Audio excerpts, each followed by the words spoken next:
Hello,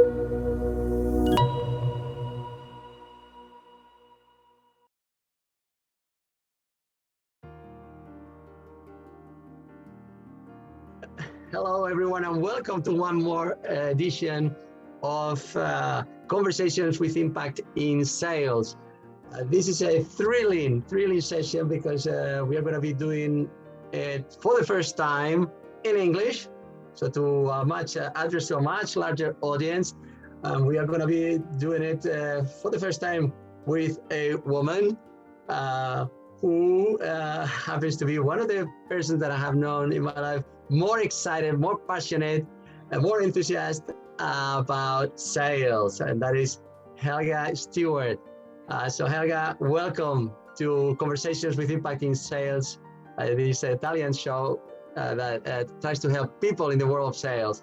So Helga, could you please introduce yourself in the context of what we do with this show? I love this. First of all, let me just say I'm so excited to be here talking with you. Thank you, Guillermo, because you're somebody that I respect a lot. You come from this mindset of excellence in sales, and so it's wonderful. You're a kindred spirit. So thank you for that. Thank you. Also, thank you, listeners, for putting up with us talking in English. I'm sorry, my Italian, my Spanish is poor, and it's just not fair. So I do apologize ahead, and thank you for understanding. So I'm Helga Saraiva-Stewart, and I'm Portuguese and British. I spent 25 years in London, most of those developing B2B business for some of the largest corporations in the technology sector, in data, ethics and compliance. And I've worked in quite a lot of jurisdictions and geographies around Europe, the US, in South Africa, in the Middle East. And there's very few situations in sales and business development and prospecting that I haven't been through. But all this experience means that it's given me a huge passion for this world of sales and business development, to understand the challenges behind it. And with a lot of empathy in my heart, I started to grow this desire to really look around me and help other sales professionals who really were looking for practical answers, because I know where they're coming from, and looking for practical answers that work, that actually helps them to develop more business and to be more competitive. And so I moved to Portugal. So I lived in London for 25 years, and I moved to Portugal 5 years ago, where I set up my company called Lead Results, and subsequently an event called Sales Shaker. And it's been an incredible journey, because this is the first time I'm building my own business and not for somebody else. So it really brings sort of different insights into the equation. Lastly, I'm also a professor and teacher at Nova School of Business and Economics, which is the #1 business school in Portugal. They're number 44 in the world, according to the Financial Times. So that's not too shabby. And it's really wonderful, because their campus in Carcavelos is just, well, it's considered the Silicon Valley of Portugal. And so I'm surrounded by incredible faculty. But most importantly, I'm helping to build the B2B sales programs there. So it's been a terrific journey. But Sales Shaker really has been a staple in these 5 years here, and something that's been an incredible journey. Excellent. Well, you have not only established your credibility in the subject of sales, but you have let us jealous, knowing that you work from Carcavelos, such a beautiful beach, Great waves for those in the audience liking surfing, Yeah, especially in the hard, winter time. It's very hard. So, But so I'll just mention that overall, my focus and my mission is really to contribute to innovating the B2B sales sector. Excellent. So you mentioned Shakers, Helga, which is one of the key projects that you are leading from Lead Results. So tell us a little bit more about it, because our audience is looking for ideas on how to improve sales. So in other words, why should our audience participate, take part, and attend Sales Shakers? Well, Sales Shaker is quite a unique event in quite a few different ways, but it has three main goals, three main objectives, and these are translated very much into our focus. And so number one is really to contribute to innovating the B2B sales sector. So it's very much aligned with my own personal goals. And it's got very much that mission in mind. Number two is to elevate the sales professional. And number three, because the status and the profile of the sales professional is something that in most geographies and circumstances and cultures and societies still needs to be improved. And number three is really a practical one, and it's about accelerating lead generation, not just for the participants, but also within the speakers. It really is a very dynamic environment. It's an incredible energy. The energy at Sales Shaker is incredible. And so salespeople kind of are happy to drop their guard, to really understand that it's not competitiveness that helps them to improve, but it is coming together. It's a very different mindset to the one that we live in on our day-to-day lives of being competitive and trying to be better than everybody else. At Sales Shaker, you really are listening to the most incredible speakers.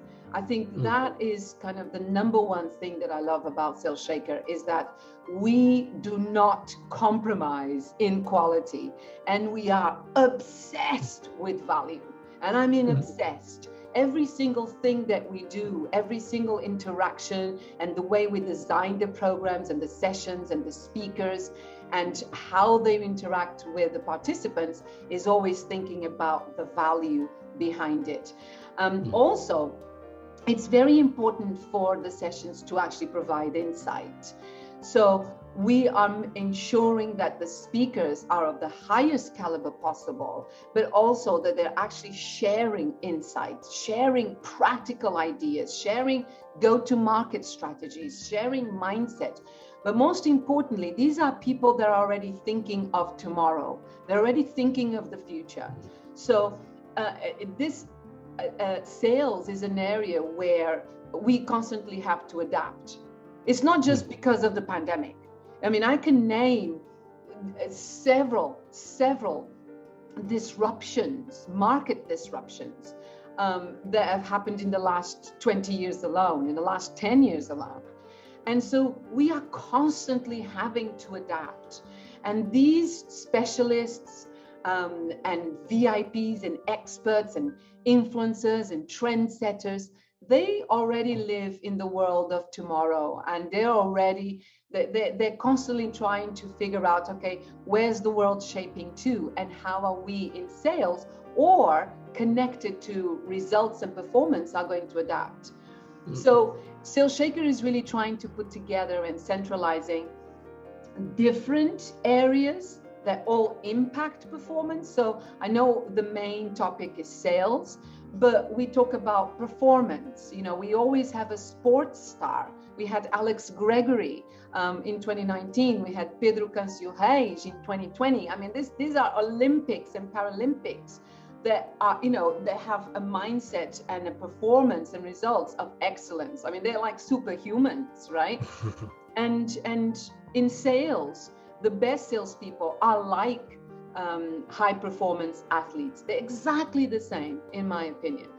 So you come to Sales Shaker to look for ideas, to look for best practices, to look for go-to-market strategies, to look to hear what is working today and what is likely to work in the near future for the rest of 2021 and into 2022, that other people are using it in practice and it's actually succeeding. How do I then adapt it to my business? And how do I connect with people and influencers that can help my business to grow? That is what you come to Sales Shaker for. Wow. Okay. How can we refuse attending? Or can we afford not attending Sales No, Shakers? absolutely No, not. This is not a conversation about Sales Shakers, which is obviously something you are very, very passionate and knowledgeable about. But just to finish it, when is it and how do we actually do to attend it? Okay, so it's on the 30th of September and it's a whole day, it's just one day. And you register and you look for more information on www.salesshaker.com. Okay, that is okay. That is clear. Let's hope that a big part of our audience will sign up for the sign in for the event. You are all welcome. You are all welcome.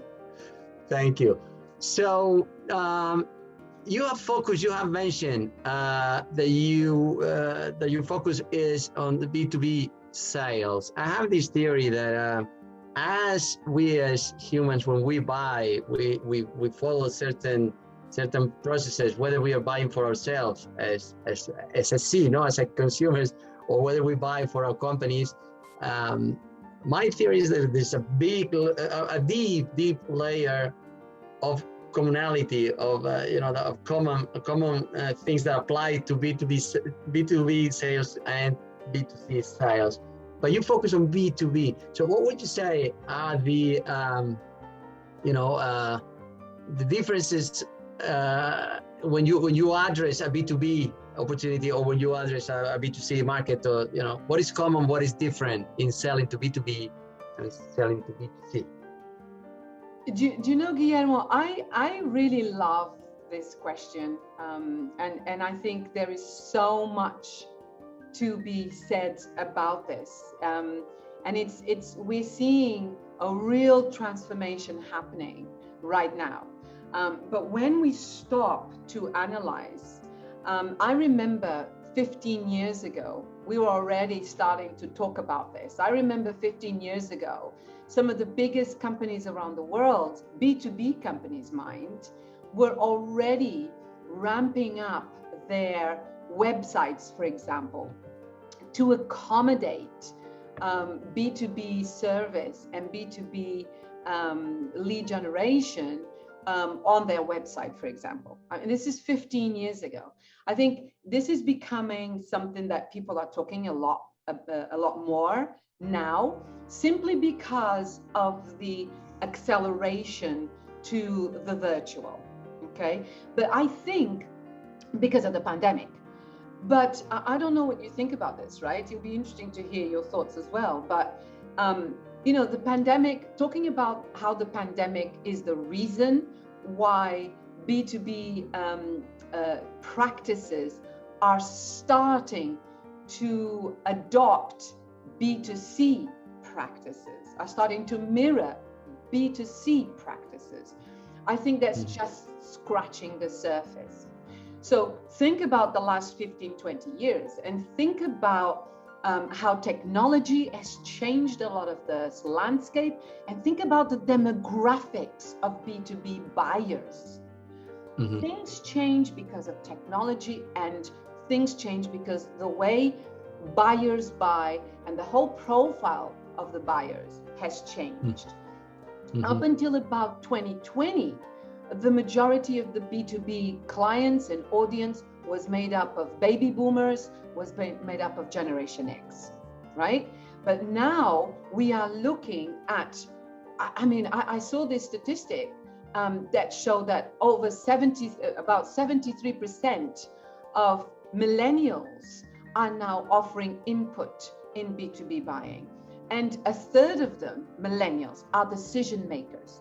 So as the stakeholders in the B2B selling and the B2B buying markets get older and millennials take over, and technology changes and empowers different channels of communication, customer experience, and interaction, it changes the whole makeup of the actual industry. And of course, the pandemic just came to accelerate everything. So when we're looking at practices like lead generation, we're starting to see certain trends appear. Customer experience is moving into the digital. Lead generation is moving into the digital. So whereas before you had a lot of lead generation appearing done through cold calling and conferences and trade shows, now we are looking more at digital marketing. And cold calling is a bit of an interesting one. I have a very strong opinion about it. I don't think cold calling is something that will disappear. But when we look about how B2C is being looked at to inspire B2B, you look at e-commerce sites. E-commerce sites, you're starting to find them a lot in the B2B world, right? Practices like sharing educational material to start helping with customer acquisition and identifying leads, actually giving out this material to the audience is another practice that's really copied from B2C. Customer personalization. It's just not good enough for you to go as a B2B business, for you to initiate a sales conversation based on product. You have got to transition to value, and you have got to transition to approach your customer, your lead, your prospect in a customized, personalized way. Another interesting point here of mention is the omni-channel experience. I mean, the B2C world has always worried about omni-channel and offering experience to your audiences, whether it's customers or whether it's leads, through wherever they are. This is not about how you want to sell. Nowadays, you sell the way buyers want to buy, and they're grabbing ideas from B2C. Loyalty programs. And we never really heard about loyalty programs in the B2B world. And now it's very important. And then, of course, there's the whole virtual reality and augmented reality.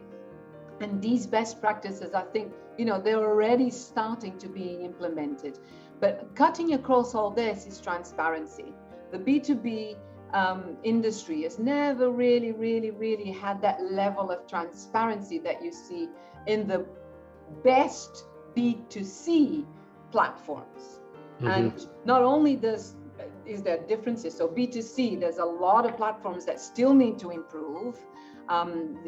We see it across not just in Portugal, in the UK, I'm sure Spain, Italy is the same.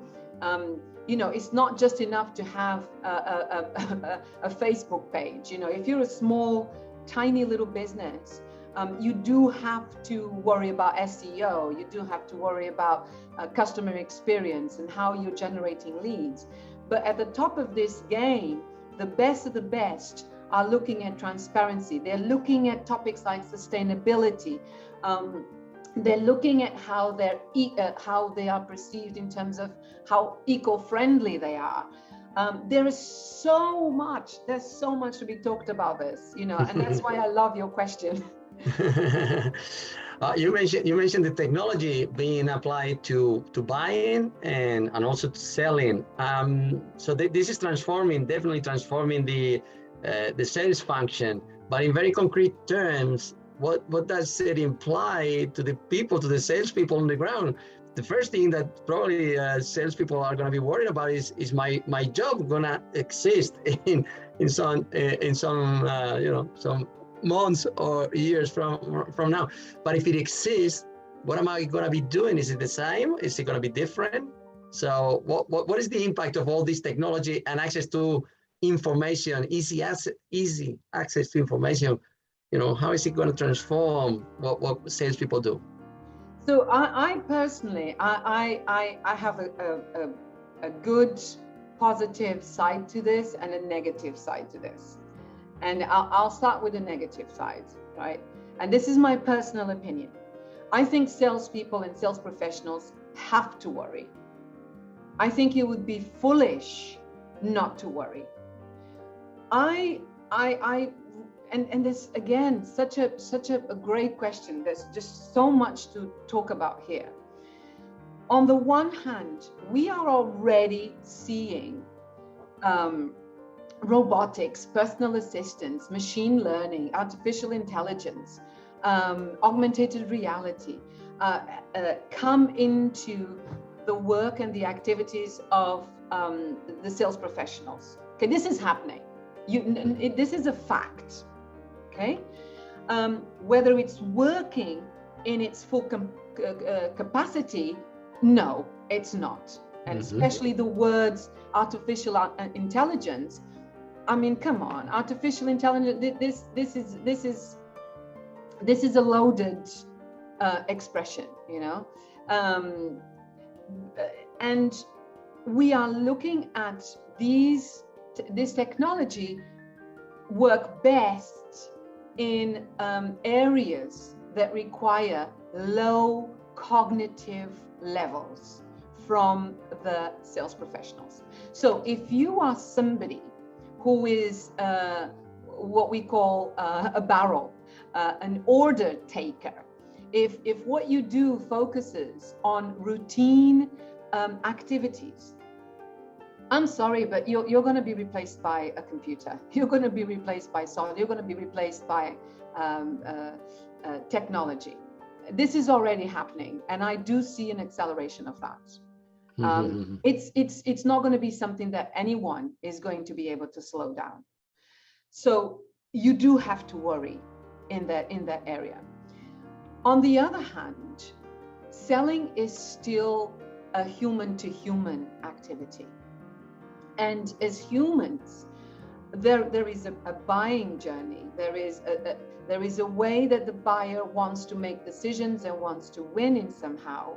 That the best sales professionals are going to be able to respond to by working in a strategic way. So the strategic approach to selling that actually provides answers to your client's biggest challenges, that helps your client to make decisions in a world that's full of noise. Those sales professionals are going to be more valuable than ever. But there is so many more variables at stake here. It would be, we would need to be here an hour to discuss or a week, because it's definitely a very large area. So if you had to, it's always difficult and dangerous to generalize, right? But if you had to, from your experience, cut to three the key challenges in terms of revenue generation that corporations, selling to corporations, face today, what would you say those challenges are? Okay, you're only giving me three. Just three. Just cut it to three. You're only giving me three. You're not helping me here. All right. Okay, so if I had to say only three, so I'll probably say getting in front of decision makers. Okay, being in front of decision makers is tougher than ever before. This conversation about it's easier to sell, it's, technology puts you in front of buyers. Actually, what I'm experiencing, what I'm finding, and in the world around me, is that it's actually harder than ever to sell.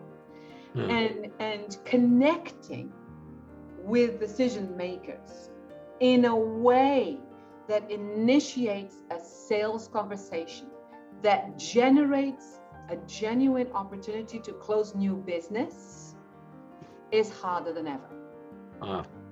So personally, I think it's a huge challenge, and I think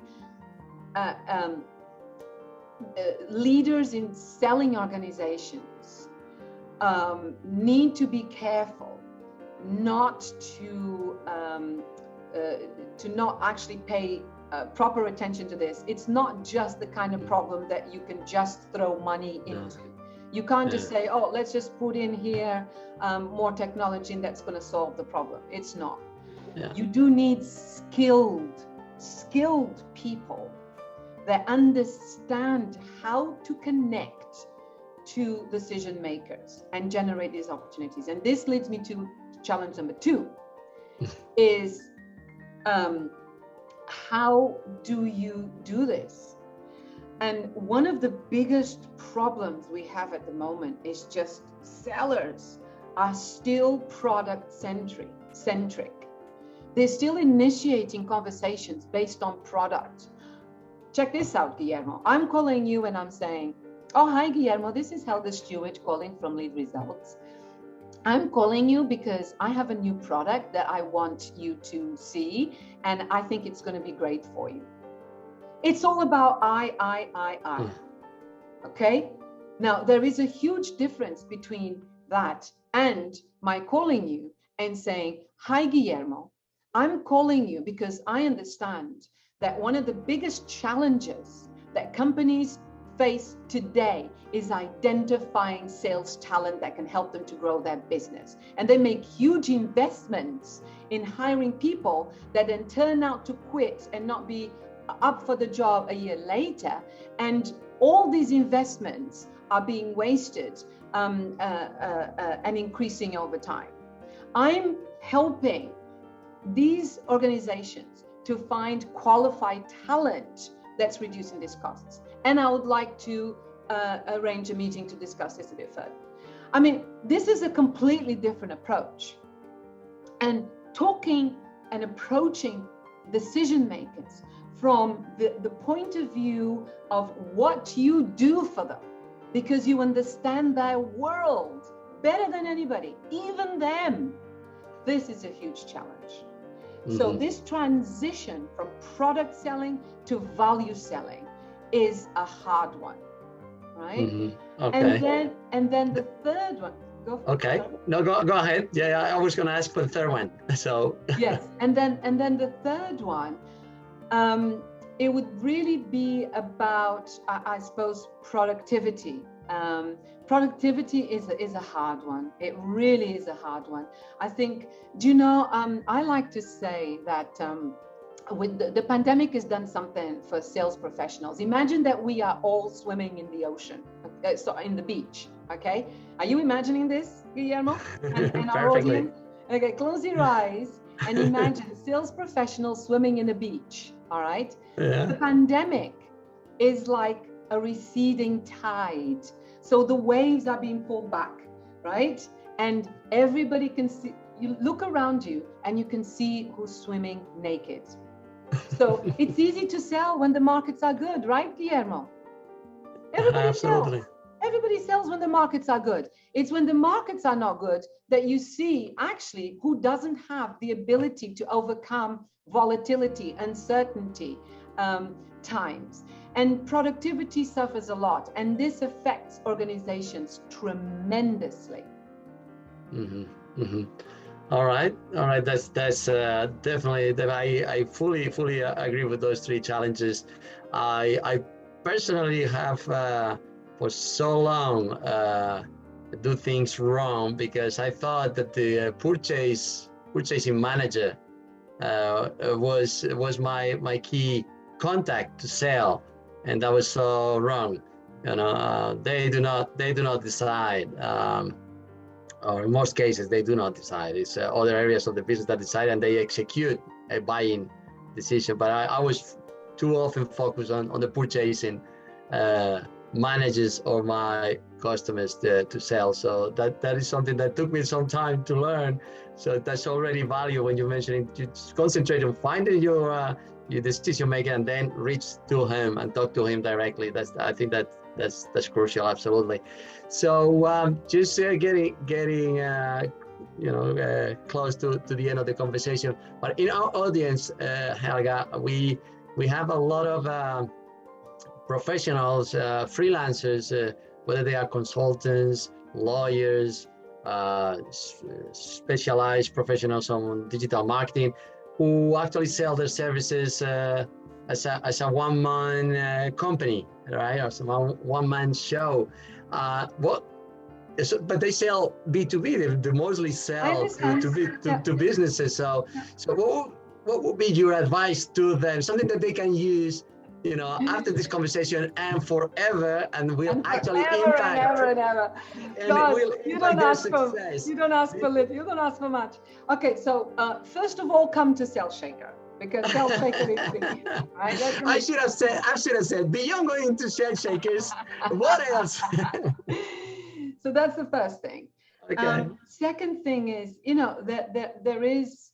there is something that's very, very close to my heart. And it begins with buyer centricity. Buyer centricity, I mean, this is also another challenge, there could be so many other challenges we could be talking about. Be buyer centric and understand what that is, what it means to be buyer centric. Understand intimately what that is, and then put it in practice. This is a huge key to surviving and protecting the sustainability of your business. If you're lucky enough to have the most incredible product in the world that nobody else has, then it's a different matter. But don't be too sure that that's always going to be the situation. Okay. Part of understanding what it is to be buyer-centric means that you, number one, know your client very well.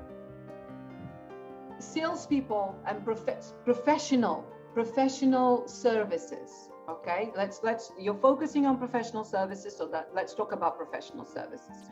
Whether you're a lawyer, you're an architect, you're an engineer, you work in construction, you're a pharmacy, you're in pharmaceutical, whatever it is, right? You need to understand the world of your client better, hopefully better than they do. Guillermo, this sounds so easy, and I bet a lot of your listeners are right now thinking, oh yeah, I understand my client. I understand my client better than anyone. Yeah, I've got that, Helga, thank you. Now, I challenge you. I bet if I start talking with you, in 5 minutes, we would actually start to see that actually this might not be fully the case. 100% of the sales professionals that I work with do not know their client as well as they should. Not only their client, but their client's client. This is tragic. This is tragic, because this is something that you have to understand this better than anyone. This is how you do something that's very important for success in sales. Differentiate. Know how to differentiate. And this leads me to the second point, which is, again, connected with this biocentricity is your mindset. You have to work on your mindset. Your mindset says a mindset of success in B2B selling and professional selling starts with transitioning from product selling to value selling, right? Architects, professors, engineers, whoever you are when you have your own business, Forget about your product. Your product, yourself, your company, they have no value to nobody is interested in it. Your buyer, your prospect, your lead is only interested in one thing, and it is what it is that you can do for them. And if you don't understand what that is and how it is that you do that's better than the alternatives in their market, then you're really missing the trick here, the key to success. This is hugely important. Absolutely, absolutely.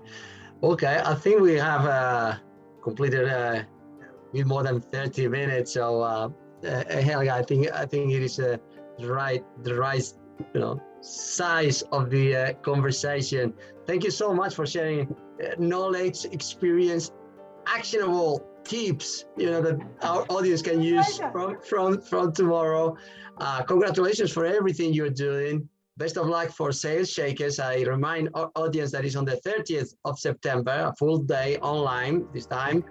It will be hopefully a live event soon again, because it was live, so it went digital, but it will go back to live. Well, we want to embrace our friends in Italy and Spain, and it's international. So come and meet your friends all over the world for Sales Shaker. Absolutely. So thank you so much once more, Helga, and best of luck with all your projects. Thank you, Guillermo. Nice to speak with you. Cheerio to all. Same here. Thank you.